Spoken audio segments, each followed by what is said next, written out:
going to talk to you about a Bible story today about Abigail and her husband Nabal.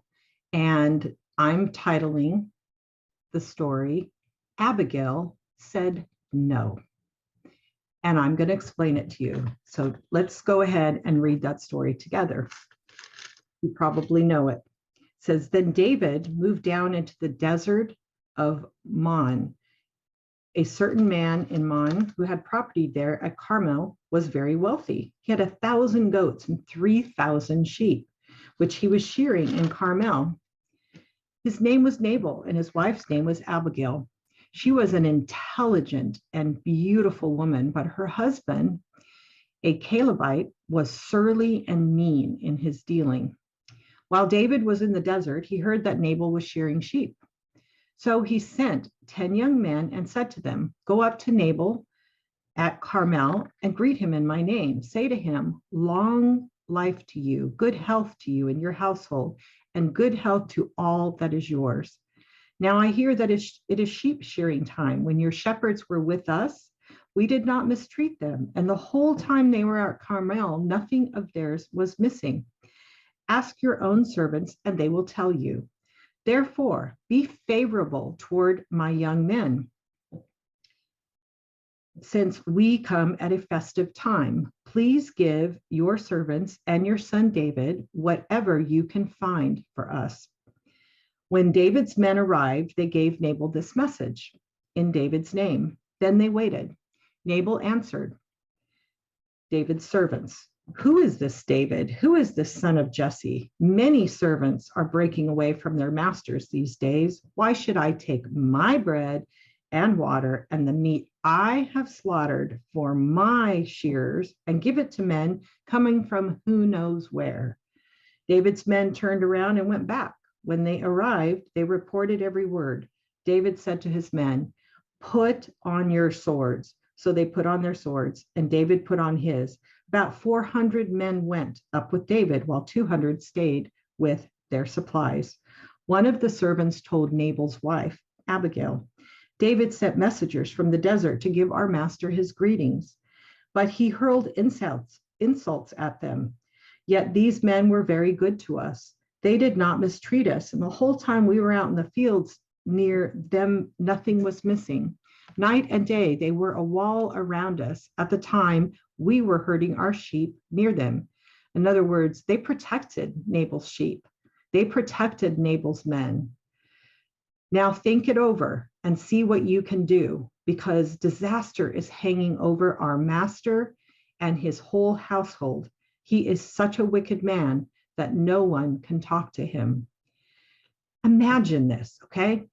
Think about it in times today. Nabal was a mean, difficult person.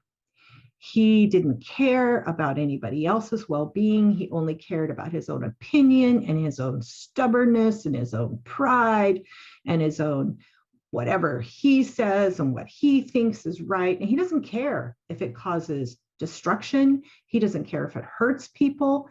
He doesn't care. He just cares about what he thinks. And he's mean and he's unreasonable and he's irrational, and you can't deal with him. Now, Abigail knows this. She's been married to him. This is not the first time that Nabal has made foolish decisions. This is not the first time that Abigail has been presented with a dilemma of what to do to protect her family. Now, if you listen to people argue that a wife has to submit to her husband, then you're going to recognize that Abigail is stuck. There's nothing she can do.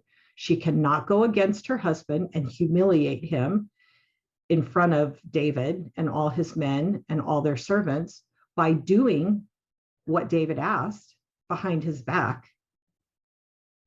And could she go to him? She could go to him and she could try to argue with him, like you've probably done in your difficult relationships and I've done in mine many, many times, and it doesn't work. She could have gone and she could have argued with Nabal and she could have told him, you're a fool. Like, this is wrong. Please change your mind. She could have asked him to change his mind. and let him know why she thinks she should change his mind. And then if he didn't, she goes along, continues to support his decision, or she could intervene. Intervene, which means she does not submit to him. She goes literally against him and does the opposite of what he has said and take it into her own hands. What does she do? It's exactly what she does. Listen, it says, Abigail lost no time. She took 200 loaves of bread, 2 skins of wine, 5 dressed sheep, 5 seahs of roasted grain, 100 cakes of raisins, and 200 cakes of pressed figs, and loaded them on donkeys. Then she told her servants, go on ahead. I'll follow you. But she did not tell her husband Nabal. She didn't tell him. She did this behind his back. Can you imagine having someone today in the church tell you that that's okay to do? Your child is hurt. Your child is sick. You're sick. You need help. Your child needs help. And you literally go and do it behind your spouse's back because you know it's the right thing for your child. You know it's the right thing for you. You know it's the right thing for your marriage. You don't sign a loan that you know is bad for you. Imagine. As she came riding her donkey into a mountain ravine, there were David and his men descending toward her. And she met them. David had just said, it's been useless. All my watching over this fellow's property in the desert so that nothing of his was missing. He's paid me back evil for good. May God deal with David, be it so ever so severely, if by morning I leave alive one male of all who belong to him. When Abigail saw David, she quickly got off her donkey and bowed down before David with her face to the ground.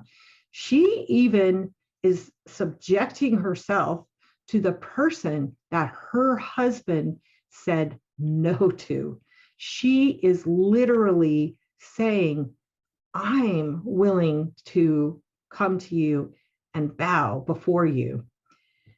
She fell at his feet and said, my Lord, let the blame be on me alone. Please let your servant speak to you. Hear what your servant has to say.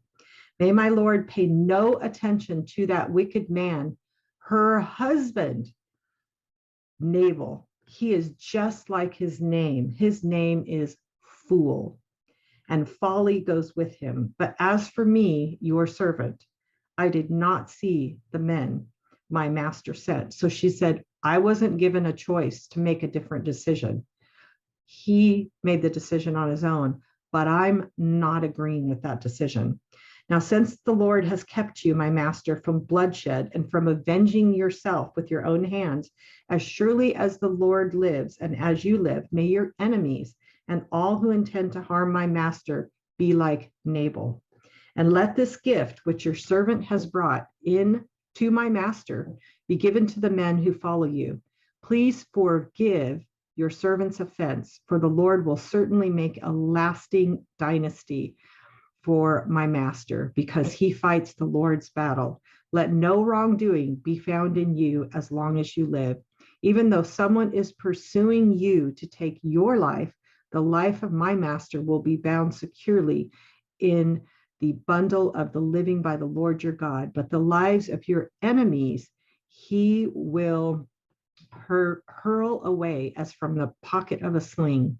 When the Lord has done for my master every good thing he promised concerning him and appointed him leader over Israel. See, they knew that David was going to be appointed king. My master will not have on his conscience the staggering burden of needless bloodshed or of having avenged himself. And when the Lord has brought my master success, remember your servant. David said to Abigail, praise be to the Lord, the God of Israel, who has sent you today to meet me. May you be blessed for your good judgment. She had good judgment. She had better judgment than her husband, because her husband was a fool, and he was going to bring bloodshed on his household, and he was going to bring bloodshed onto David's conscience. for keeping me from bloodshed this day and from avenging myself with my own hands. Otherwise, as surely as the Lord, the God of Israel lives, who has kept me from harming you, if you had not come quickly to meet me, not one male belonging to Nabal would have been left alive by daybreak. So David is saying, oh, you saved me from sinning, from doing wrong, from needlessly shedding the blood of these men. Then David accepted from her hand what she had brought him and said, go home in peace. I have heard your words and granted your request. When Abigail went to Nabal, he was in the house holding a banquet like that of a king. He was in high spirits and very drunk, so he wasn't in any place to make a decent decision. So she told him nothing until daybreak. Then in the morning, when Nabal was sober, she was wise. She waited until he was sober. She didn't go in and have a conversation with a drunk, irrational fool. She knew better than that. His wife told him all these things. Then she told him after she did it, after she intervened to save the family. And his heart failed him, and he became like a stone. He died. He died 10 days later. About 10 days later, the Lord struck Nabal and he died. So he had a heart attack and he died 10 days later. When David heard that Nabal was dead, he said, praise be to the Lord who has upheld my cause. See, it was God's justice, God's time. He has upheld my cause against Nabal for treating me with contempt. He has kept his servant from doing wrong, and he has brought Nabal's wrongdoing down on his own head, not on all of the males of his household. Then David sent word to Abigail, asking her to become his wife. His servants went to Carmel and said to Abigail, David has sent us to you to take you to become his wife. She bowed down with her face to the ground and said, here is your maidservant ready to serve you and wash the feet of my master's servants. Abigail quickly got on a donkey and, attended by her 5 maids, went with David's messenger and became his wife. Yeah, we know that they had multiple wives back then. So I'm not agreeing with that. It was a different time and culture. But do you see the end of the story? God did not intervene and strike Abigail dead because she went against her husband, because she went behind his back and did what was right when he made a foolish decision. God brought justice on Nabal's head, and God blessed Abigail. So it's kind of a different story in the Bible about submission than what you normally hear. Now, I'm not saying that you can do anything you want in a marriage. It's a partnership. You want to make sure that you are working together. You're not doing things behind each other's backs. You're not purposefully going against them. But when there are times when a person is making a foolish decision, and in order to protect yourself and your household, in order to protect the health of your child, in order to protect the mental health of your child, you might have to go against what your husband says. You might have to make a decision against what your parents have told you that you need to do. You might find out and recognize that the Lord is leading you to marry somebody that maybe your parents don't agree with, because your parents don't have the same goals for you, or they are not able to see what is right for you. There are times when we have to make decisions for ourselves that might go against what someone else believes that we should do, or somebody else does, making that decision that is actually harmful to us, to you, and your children, or to those in your household. So I'd love to hear your thoughts on this. I'd love to hear you tell me what you think, even the guys. Okay, just go ahead and write me my website, write notes under the YouTube videos. I read them all, I answer them. And I just want to thank you for watching this video on Change My Relationship. And I would love to tell you about my 365-day devotional for Christians in difficult relationships. So if you want to know how to apply the word to your relationship, and to know the truths that you can use for all kinds of different situations, all of these things that I tell you in videos, these tips and tools and truths are in those devotions. So it's titled Change My Relationship, 365 Daily Devotions for Christians in Difficult Relationships. Thank you for watching this video on Change My Relationship.